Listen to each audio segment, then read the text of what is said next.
Hey guys, it's Scott here. Welcome to a FIFA 20 video. Today we are looking at the icons and how they're going to be released throughout Ultimate Team in FIFA 20. Now, EA have made a big deal about the fact that they were going to release a pitch note on the primes and the prime icon moments as they were going to be released in FIFA 20, as they are working differently this year than the previous year.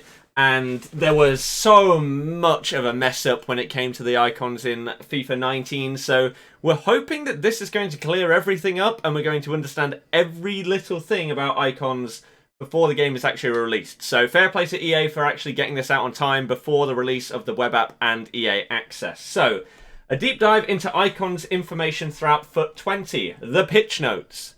Here we go. Hi FIFA fans!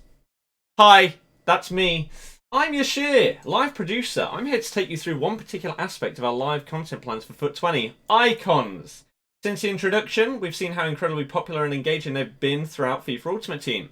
Yeah, they're pretty damn sick, to be honest with you. Our goals for icons in FUT 20 were crafted as a result of listening to community feedback, monitoring game health, and some of the new FUT 20 features. With those considerations, we set 3 goals. To communicate as clearly as we can about icons in FUT 20, good start. To encourage greater variety in squad building throughout FUT 20. Interesting. To improve the accessibility and available of icons throughout FIFA 20. Also interesting. Because does that not counteract that one? I don't know. With that said, let's get into how icons will be implemented in FUT 20 on PS4, Xbox One and PC. One of the key goals we have with icons in FUT 20 is to communicate as clearly as we can to allow players to plan their FUT journey. With that said, we know you want more information about the different icon versions and when they'll be available. In short, there will be 4 unique versions for each of the 89 icons. There's 89 icons, wow. In FIFA 20 that will each be available during certain periods throughout the year. So early access through to mid-December, the base versions will be out. Early access through to mid-Feb, the mid versions will be out. Replacing the bases in mid-December, you'll have Prime until the end of time. And then Prime Moments will replace the mids at the middle of February. Okay. So, what if a baby version of a card's really, really good? So they go out of packs. Very interesting. This version only, base... This version only, but not always, reflects a time in the player's career when they were still developing and not yet reached their full potential. This version will be available in packs from the start of the EA and Origin Access trial until mid-December 2019 only. Select base icons will be available in FUT Draft during the same period. Very, very interesting. I wonder what the response is going to be to that they're actually going to go out of packs. Because if a base or mid card are really good, like better than the Prime, maybe this year they've actually made it so the Prime versions are actually better than the mids and the babies. That would make the most sense, but that is not how it's been in previous years. Like Middle Van der Sar was the best keeper in the game last year. Baby Del Piero is probably the best version of Del Piero, right? So if they then go out of packs, they're going to be very, very sought after and very hard to obtain. The mid version often reflects an icon later in their career when they had to adapt their playstyle to stay near the top of their game. This version will be available from early access until mid-February. Same draft thing. The Prime version often reflects an era of an icon's career where they were consistently at the height of their skills. This version will be available from mid-December until the end of Ultimate Team on FIFA 20. Moments. Whereas base, mid and prime versions tell the stories of a career, this version focuses on a truly memorable historic performance in an icon's career that elevated them to one of the all-time greats. This version will be introduced into packs throughout February 2020. This is the highest rated version of an icon in FIFA 20. Good that that's clarified, even though we would assume it. All FUT 20 icons will receive a moment item. So someone like Ballack, who did not receive one, Rio Ferdinand in FIFA 19, are getting one this year. That's pretty big, to be honest with you. As an icon can have many moments throughout their storied career, their previously released moment version in FUT 19 won't necessarily be the same version released in FUT 20. Very interesting.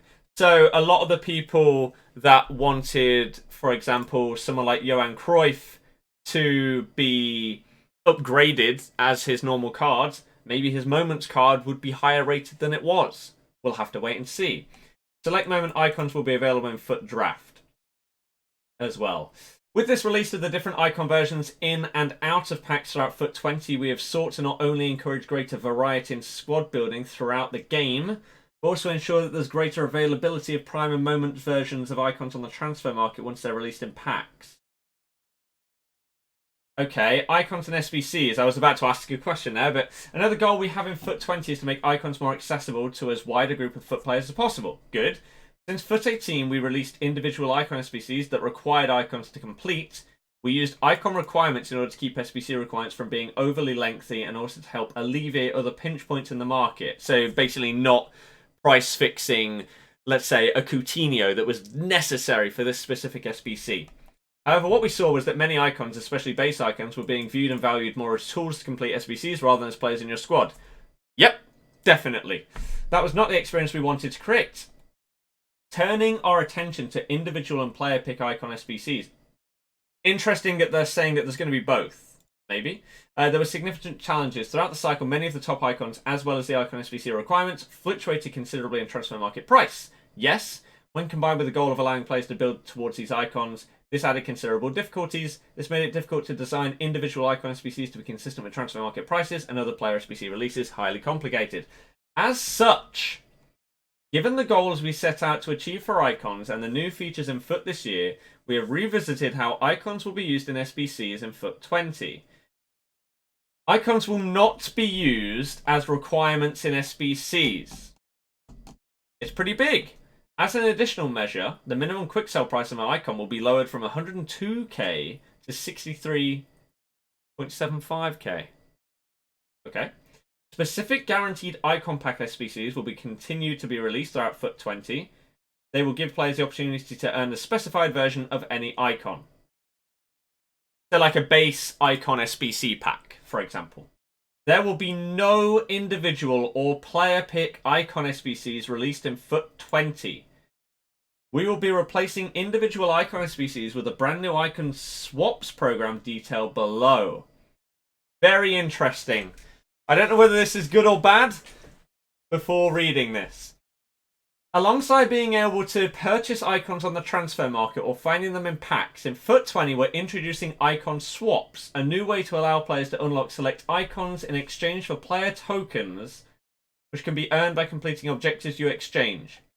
Simply put, complete objectives, receive tokens, redeem for icon rewards available in a SWAPS release.